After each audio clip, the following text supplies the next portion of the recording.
Գյորջյան Կասկադ 60 ամիս փուլային վճարում բազմաթիվ առավելություններ։ Իշխանությունները միշտ ասելու են, որ Հայաստանում քաղբանտարկյալներ չկան, բայց մեկ շնչին ընկնող քաղբանտարկյալների թվով գուցե Հայաստանը արդեն առաջատար երկրներից մեկն է։ Քաղբանտարկյալ յուրաքանչյուրը կարող է լինել, ով քաղաքականությունով է զբաղվում, ով փորձում է ընտրություններին մասնակցել, ով ընդդիմադիր հայացքներ ունի, բոլորի վրա քրեական գործեր են սարքում, բոլորին հետևում են զուգարաններում, լողասենյակներում, տներում, աշխատասենյակներում, նամակները, հեռախոսն են լսում։ Սա համատարած բնույթ է կրում եւ նույնիսկ վարչապետի հրահանգով այդ գաղտնալսած սարքեր անօրինական ձևով այդ նյութերը, տեսահոլովակները տարածում են։ Հիմա հարվածի տակ է նաև եկեղեցին, 3 սրբազաններ են նստած, հոգևորականներ են ձերբակալված, Սամվել Կարապետյանն է ձերբակալված որպես մեծ բարերար, ով որ մասնակցում է ընտրություններին, ընտրացուցակներում կա, նրանց վրա արդեն քրեական գործեր են բացում։ Եթե քաղաքապետ են դառնում, ընդդիմադիր գյուղապետ են դառնում, նրանք արդեն հայտնվում են կալանավայրերում։ Սա ինչ է, սա արդյոք չի նշանակում, որ Հայաստանում համատարած քաղբանտարկյալներ են եւ ընտրությունները մոտենալուն զուգահեռ այդ մարդկանց թիվը ես վստահ եմ շատանալու է։ Հիմա ընտրություններ են տեղի ունենում Էջմիածնում, բացառված չի, որ եթե ընդդիմադիր տեխնացու դառնա քաղաքապետ, ապա նրան նույնպես կձերբակալեն։ Գուցե այդտեն քրեական գործեր են հարուցում, պատրաստում են, որ եթե լինի հաղթանակ, նրանց նույնպես ձերբակալելու են։ Ես ուզում եմ մեր քաղաքացիներին դիմել եւ ասել, որ չկարծեք, որ սա վերաբերվում է միայն հոգեվորականներին, միայն ընդդիմադիր հայացք ունեցող մարդկանց։ Հերթը ձեզ էլ է գալու, որտեղ երբ որ բռնատիրական մեքենան սկսում է աշխատել, այդ մեքենան արդեն կանգնացնել չի լինի, այդ մեքենան արդեն նոր զոհեր է պահանջում։ Եվ յուրաքանչյուր Հայաստանի քաղաքացի պետք է հասկանա, որ 2026 թվականի ընտրություններից հետո իրենք յուրաքանչյուրը լինելու են թիրախում են լինելու գործարարները, որոնք փորձելու են ինքնուրույն լինել, չմուծվել իշխանությանը կամ գործող վարչապետի փաստացի կնոջ հիմնադրամներին, այսինքն սա բոլորին է վերաբերվում եւ բոլորը պետք է զգոն լինեն եւ հասկանան, որ իրենց է կախված նաեւ կանգնեցնելու այս բռնատիրական մեքենան։ Հիմա Աննա Վարդապետյանի կառույցից որն է գլխավոր պահանջը։ Եվ ոստիկանությունը, եւ դատախազությունը, եւ մյուս իրավապահ մարմինները իրենք քաղաքական գործունեությամբ են զբաղված։ Տեսեք, դեռևս 2018 թվականին արդեն այդ բռնատիրության մեքենան սկսեց աշխատել։ Չտեսնված բան է աշխարհում, երբ որ վարչապետը ասում է, կոչ է անում, որպեսզի շրջափակել դատարանները,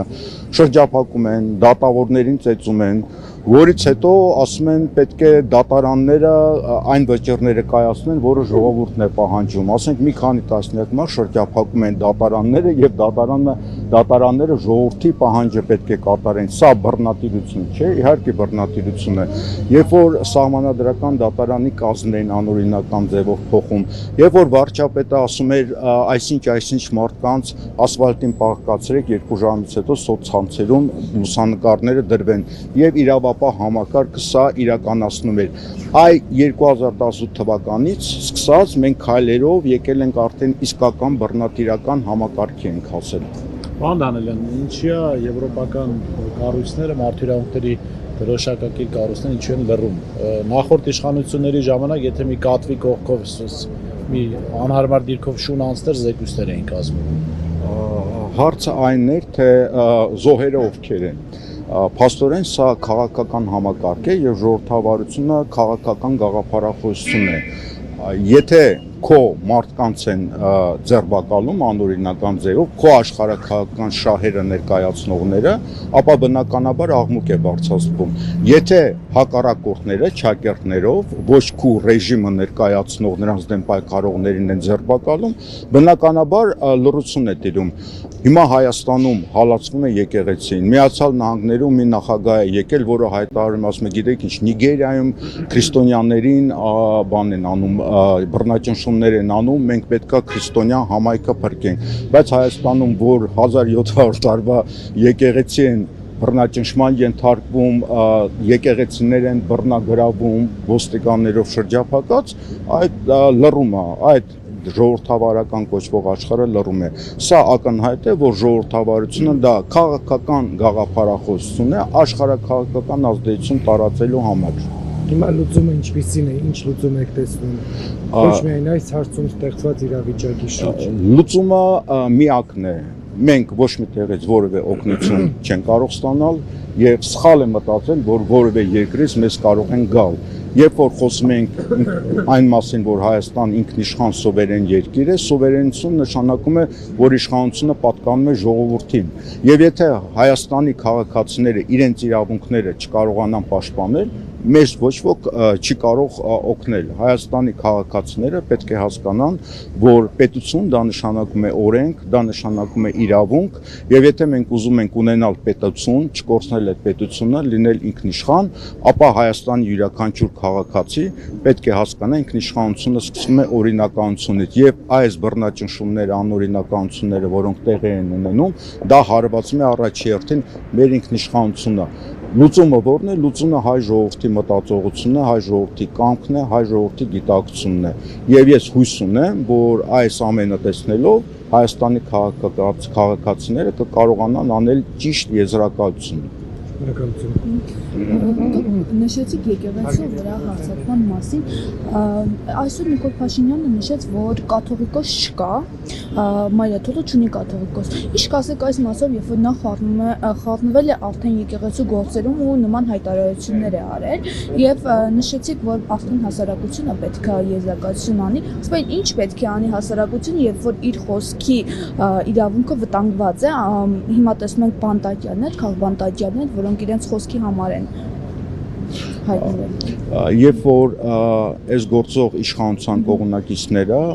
երբ որ հանրահավաքներ են անում եւ դրանք շատ փոքրատիվ են, միշտ հայտնվում են մարդիկ, որոնք ասում են, գիտեք, ինչ մեզ ժամանակին ստրկացրել են, նկատի ունեն մինչեւ 2018 թվականը։ Այն ժամանակ բազմաթիվ թերություններ կային եւ ես քննադատներից եւ ակտիվ գործողություն անողներից մեկը ես եմ եղել։ Եվ ասում են, մեզ ստրկացրել են, այ հիմա մենք ազատ ենք։ Ոչ մի մարդու ոչ ոք չի կարող ստրկացնել, եթե մարդը իր հոգով ստրուկ չի։ Հիմա դուք ասում եք, ինչ պետք է անել նման իրավիճակում։ Նման իրավիճակում, եթե